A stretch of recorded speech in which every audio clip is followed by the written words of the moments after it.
अस्सलाम वालेकुम। JTT में खुश आमदीद। बिस्मिल्लाहिर्रहमानिर्रहीम।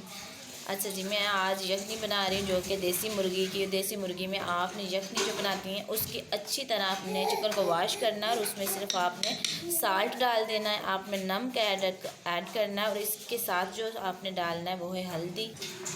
अच्छा, आपने साल्ट के साथ आपने बाद में जो डालना है वो हल्दी पाउडर है। हल्दी पाउडर आप देख रहे हैं मैंने बहुत ही थोड़ा सा लिया हुआ है। अगर आप ज़्यादा डालेंगे तो यखनी में वो मज़ा या टेस्ट नहीं आएगा जो कि कम डालने से आएगा। तो आपने बिल्कुल पिछली बार आपने यखनी में ये हल्दी और नमक डाल के आपने पानी ऐड करना है।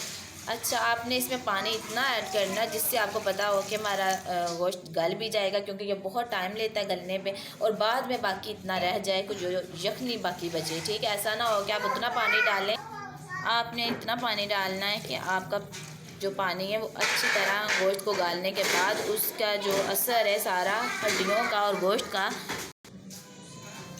तो आपने इतना पानी डाल दिया जिससे गोश्त भी गल गया और पीछे जायका अच्छे सा मिक्स हो गया उस यखनी के अंदर। तो आपने बिल्कुल इतना नहीं पानी डालना जिससे बस पानी ड्राई हो गया और चिकन बस भुन गया। ये आप क्योंकि यखनी बना रहे हैं, आप पका नहीं रहे, तो यखनी में आपने पानी डबल डालना है। आपने अच्छे से इसको बंद करके आपने रख देना है तकरीबन आधा घंटा या इससे भी थोड़ा सा ऊपर टाइम आपने रखना है। तो बहुत अच्छी आपकी यखनी तैयार हो जाएगी।